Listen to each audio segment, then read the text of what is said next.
Welcome back to my channel. In today's video, we will be learning about basics of immune response. So, let's see about the immune response.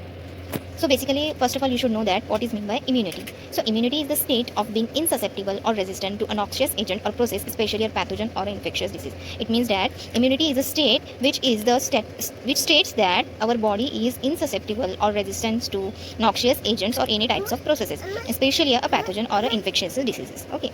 Immune system is remarkably a versatile defense system. So first of all, you should know that immune system क्या है. Immune system ये हमारी body की major versatile defense mechanism है या defense system है. Okay.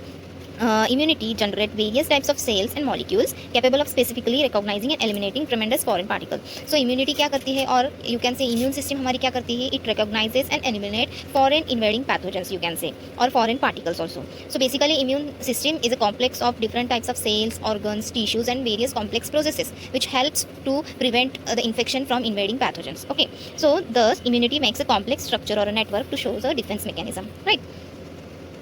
So on the basis of functions, immunity or you can say immune systems are divided into different types of activities. Basically it recognizes and eliminate by showing any types of immune response. Okay, so पहला activity क्या है immune system का, recognition. तो recognition मतलब क्या होता है, immune system is able to differentiate foreign molecules and bodies own cells and protein. मतलब हमारी जो immune system होती है, it have the ability to differentiate between foreign molecules and our body's own cells. ठीक है, हमारी बॉडी की own sales और जो भी इन्वेडिंग पैथोजन मतलब जो भी हमारी बॉडी में बाहर से जो भी फॉरेन पार्टिकल्स या पैथोजन्स और इन्फेक्शियस डिसीजेस कॉजिंग एजेंट्स आ रहे हैं उसको दोनों में से डिफ्रेंशिएट करना एबिलिटी है किसकी, इम्यून सिस्टम की. Okay, it can also recognizes subtle chemical changes also. हमारे बॉडी में अगर कोई केमिकल रिएक्शन हो रहा है after taking any type of antibiotic or any type of pharmacological ingredient, तो जो भी हमारे बॉडी में केमिकल रिएक्शन होगा उसको भी हमारी इम्यून सिस्टम रिकॉग्नाइज करती है as a foreign invading pathogen. Okay, और उसके अकॉर्डिंग फिर उसको वो रिस्पॉन्स देती है. तो इम्यून सिस्टम का दूसरा एक्टिविटी क्या है, response. Okay, so after recognition immune system produces variety of immune cells and molecules to mount appropriate responses. तो हमारी इम्यून सिस्टम आफ्टर रिकॉग्निशन जो भी फॉरेन पार्टिकल हमारी बॉडी में आया उसको रिकॉग्नाइज करने के बाद हमारी immune system various types of immune cells synthesise करती है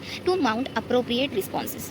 तो वो इफेक्टर रिस्पॉन्स भी बता सकती है और मेमोरी रिस्पॉन्स. इफेक्टर मतलब कैसे, एट द टाइम मतलब जो इन्फेक्शन हुआ और इमीडिएटली उसने रिस्पॉन्स दिया तो वो effector response. For example inflammation, you can say inflammation होना, रेडनेस, रैशेस, ईचिंग ये. और मेमोरी रिस्पॉन्स मतलब क्या होता है कि वो इन्फेक्शियस डिसीज को मेमोरी करके रखना बॉडी में और after again when infection occur by same infectious disease causing agent तो फिर वो मेमोरी सेल्स हेल्प करती है उसका इफेक्ट दिखाने में, तो memory response. Okay, so immunity basically divided into two different types, innate immunity and adaptive immunity, or you can also say them as acquired immunity.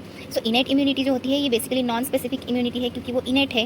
Okay, it is also known as first line of defense and it includes different types of physical, biological and chemical barriers. Physical and biological barriers includes our skin, mucous membranes, etc. Like or inflammatory response, and phagocytosis is the one of the major response which is come in under the section of innate immunity. Okay, तो innate immunity एक non specific है, first line of defence है जिसमें inflammation दिखता है, phagocytosis process होती है. Okay, adaptive और एक्वायर्ड इम्यूनिटी जो है it can be of natural adaptive acquired immunity और आर्टिफिशियल एक्वायर्ड इम्यूनिटी.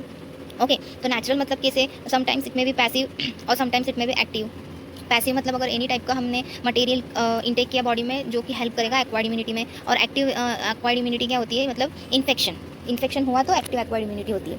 फिर आर्टिफिशियल में आता है पैसिव आर्टिफिशियल एक्वायर्ड इम्यूनिटी, मतलब अगर हमने एंटीबॉडीज़ लिए एज अ ट्रीटमेंट मेथड तो वो एडेप्टिव एक्वायर्ड इम्यूनिटी बताएगी. और एक्टिव एडेप्टिव एक्वायर्ड इम्यूनिटी मतलब इम्यूनाइजेशन के बाद, मतलब एनी टाइप ऑफ वैक्सीनेशन के बाद. Understood. So this is the inflammation stage